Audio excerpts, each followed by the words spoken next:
had to bring a tomato out. I am harvesting tomatoes already. It is what, June 26th, and I'm harvesting tomatoes. I've only been harvesting the dwarf tomato varieties. So I've had the microbells and the orange hats, both of which are good in my opinion. But I got growing in the house the fer-dow-co tomatoes, which I dropped this on the way out, so it is a little bruised. It's got some cracks on it. But isn't that a beautiful tomato?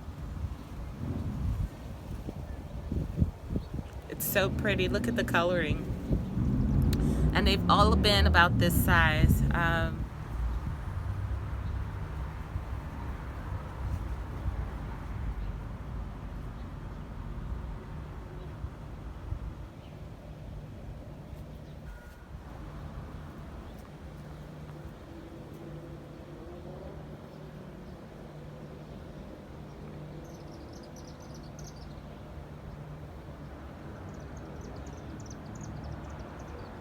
Here I have a black cherry tomato, and this is my first time growing it. Everything I've heard about it from other people, they've all loved it. I got the seeds from Baker Creek, and it's described as a longtime favorite. Beautiful cherries resemble large, dusky purple brown grapes, classic, rich black tomato flavor. Now, I personally have never grown any kind of tomato that had a high amount of anthocyanins in them, so I am looking forward to trying that rich black tomato flavor for the first time. The plant itself is doing really well. It's healthy, it's producing, and it is the tallest cherry tomato that I currently have. Um, I'm thinking this is going to be the first one that I'll get to harvest.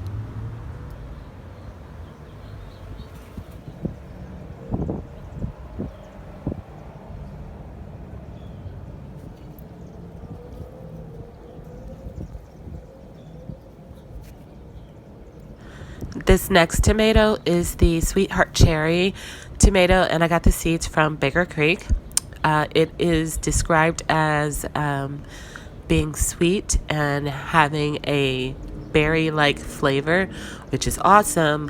But if I'm being honest, I got this because of the picture. It is so adorable. I was like, I have to have that. This particular plant is doing really well. It's you can already see the shape of the hearts starting to take place on the tomatoes. The plant is very healthy. It's getting taller. It was a little behind the others. I did start this one from seed, and I also started the black cherry from seed as well. But I'm excited to try this one out. It's supposed to be fairly prolific.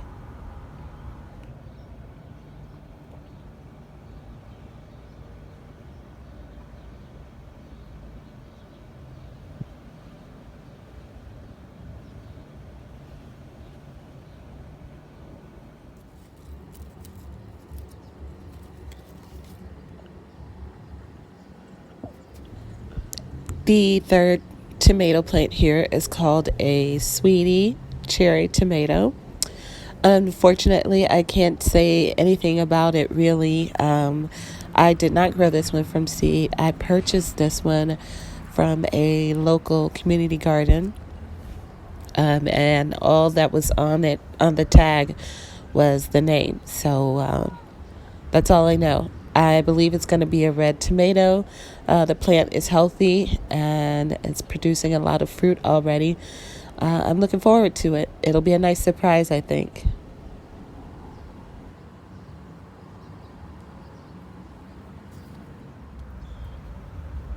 Tomato number 4 is the pink jazz tomato. They describe it as a stunning variety. This big beefsteak often weighs in at 1 pound each, dripping with sweet tomato flavor, which is often described as having a peach undertone. Pink fruits are tiger striped with light pink yellow. Sounds pretty cute and tasty.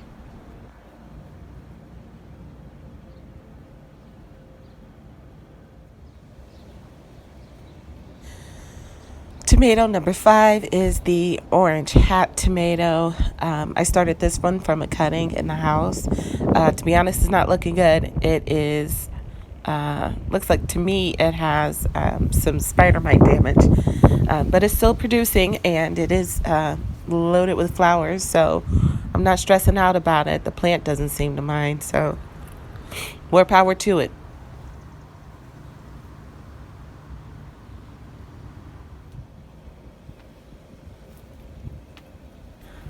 Tomato number 6 is the Oregon Spring. I don't know where the seeds came from because I got them from a seed swap, but I was able to find some information on them. They were developed at Oregon State University.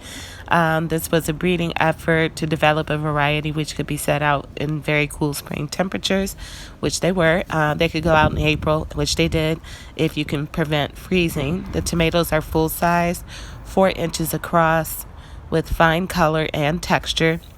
Yields are supposed to be high, and the flavor is supposed to be great and nicely acidic. It's a semi-indeterminate tomato, and the plant is doing great. I'm not having any problems with it. It's full of fruit and steady pushing off flowers, so I'm really pleased with this one so far.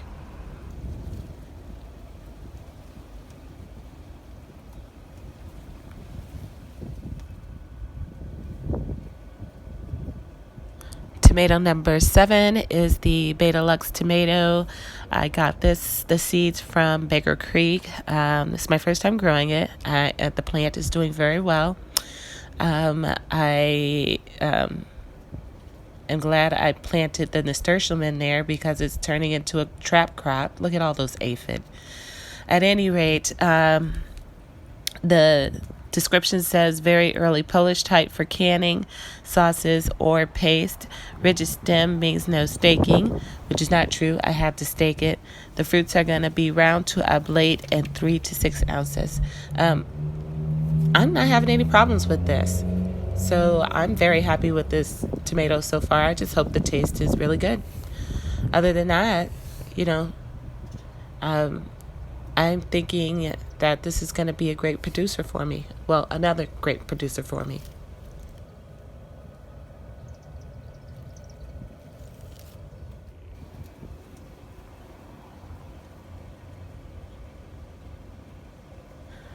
Tomato number 8 is the Silvery fir tree tomato, and I was super excited about this one, strictly based on the foliage. It's unlike anything I've ever seen on a tomato, and it is quite beautiful. It is a determinate variety. I got the seeds from M.I. Gardner Heirloom Seeds. The description says this Russian heirloom looks exactly like a fiery red ornament on the vine with its perfect color and shape.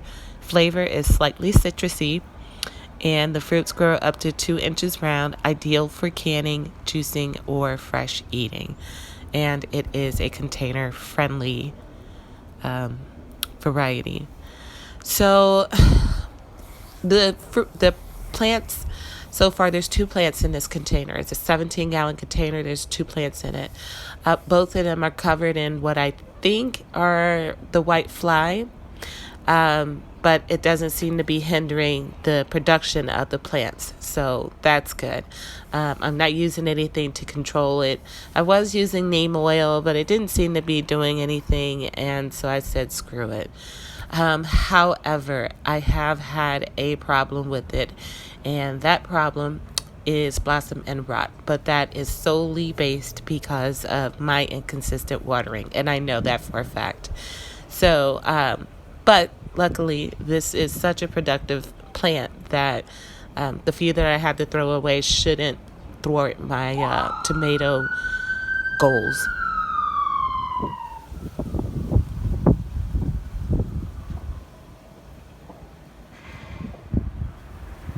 Sunrise Sauce F1 tomato. This is a sauce or paste tomato. I got the seeds from Territorial Seed Company. The description on the packet says an incredibly early, large-fruited, productive, and delicious tomato. It's also the only non-heirloom orange-colored sauce tomato available. compact, determinate plants yield heavy harvests of 3 to 4 ounce fruit that are meaty and sweet. So far, I have 2 of the plants going, and they both look really good. No issues with this plant whatsoever, and I do have it intercropped with some radishes, and I'm not having any problems with it. I have it grown in a cage, although I think just maybe a couple of the fruits are starting to blush, and I'm pretty excited about that. This is the second plant that I have of that same variety. This is the sunrise sauce as well. Excuse me. This one too is looking really good.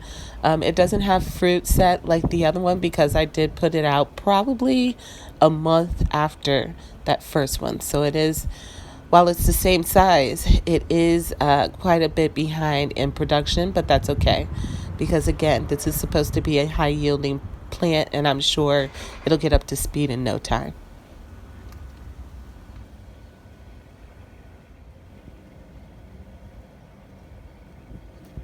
White Tomesol tomato. I got these seeds for free from Baker Creek. I've never grown them before. I've never even had a white tomato before, so I'm super excited about this. They're supposed to be sweet and rich, and about 8 ounces each. Heavy yielding. So I'm looking forward to it.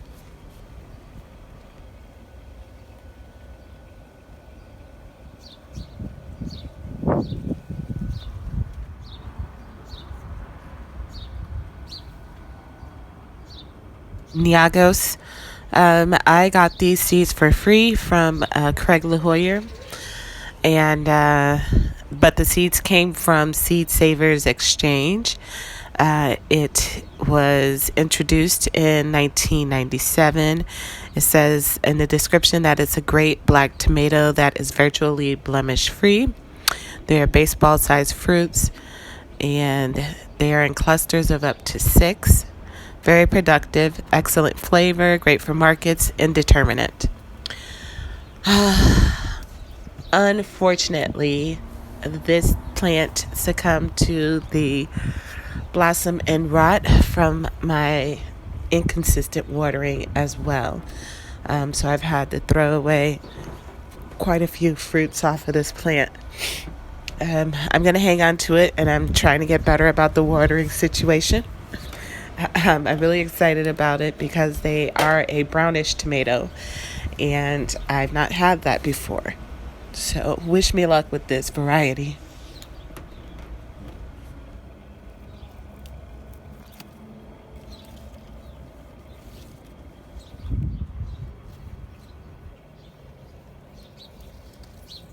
Is Dr. Wyche's yellow.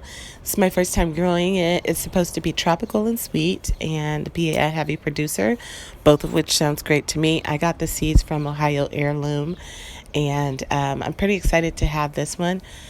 It's a yellow variety, obviously, and it's supposed to be some big fruits, up to 1 pound, maybe even more.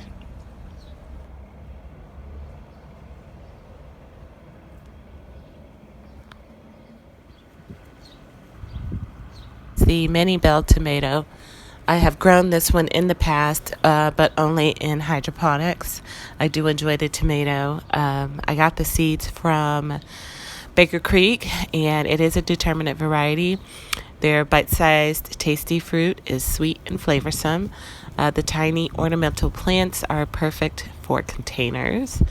And I gotta say, I've enjoyed this one. This came from a cutting that I took inside from one of my aerial garden plants. And it struggled at first, but now look at it. It's great, and it's producing like crazy.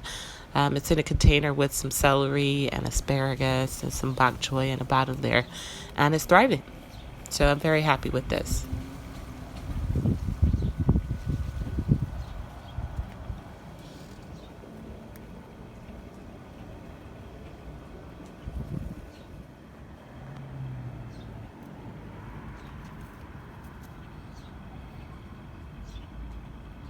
Mushroom basket tomato.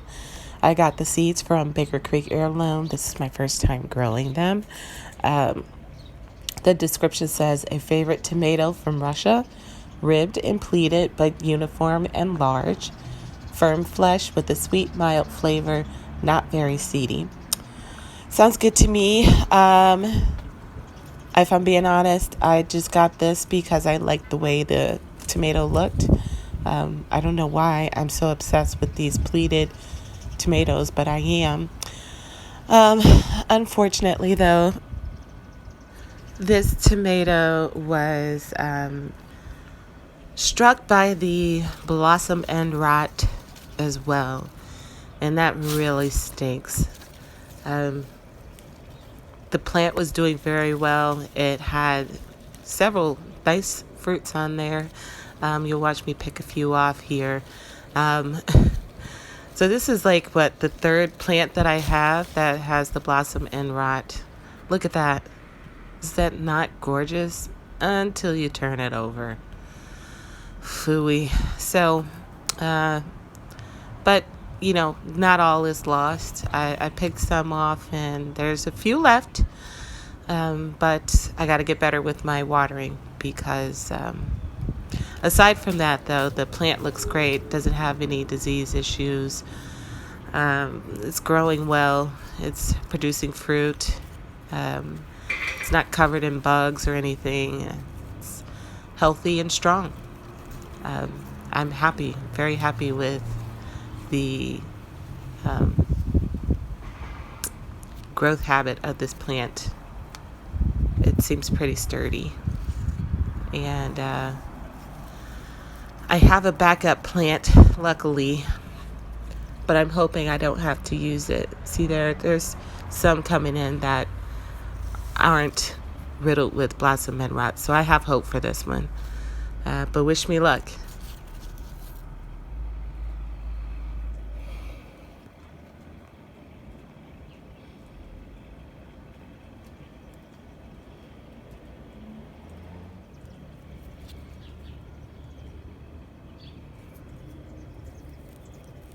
Dr. Wyche's yellow. I first heard about this one from Jess. If you've ever heard of a YouTube channel called Roots and Refuge, for years she's been going on and on about how much she loves this variety of tomato. And so, I was convinced that I too had to have this fantastic tomato in my garden. So thanks to her, I bought those seeds from, I believe it was Ohio Heirloom, and I have 2 plants going now, both of which are healthy and happy.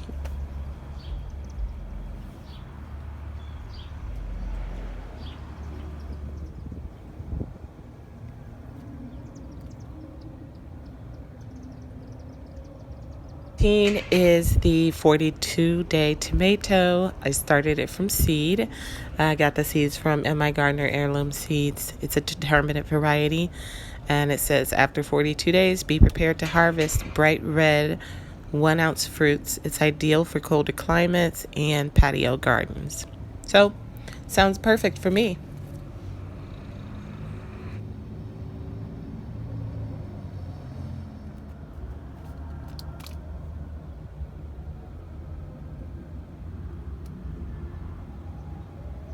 Mystery. I don't know which one this is. Obviously, it's one of my dwarf varieties, but I don't know which one it is. I started it from a cutting. I lost the tag that I had with it. I've been harvesting tomatoes off of it, but, it hasn't given me any hints as to what it is. If I had to guess, I'd say it was the orange hat, but don't quote me on that. They're good, though. It's not such a big producer just yet. It needs to fill out a bit more, but it'll be fine.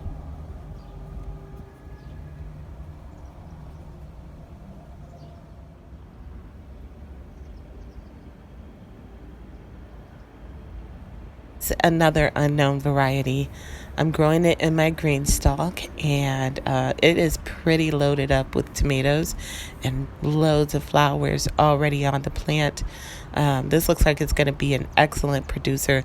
I wish I knew what kind of tomato it was, but I don't know. However, I have to say that for all the tomatoes that I have, and if you know me, I never write, well, I shouldn't say never, but I'm terrible about keeping track of what varieties I have. So to only be confused about 2 of my tomato varieties is pretty good for me. At any rate, this plant is doing pretty good over here in the green stalk. Has a little bit of damage from when it had some spider mites, but aside from that, it's going to be a great little producer.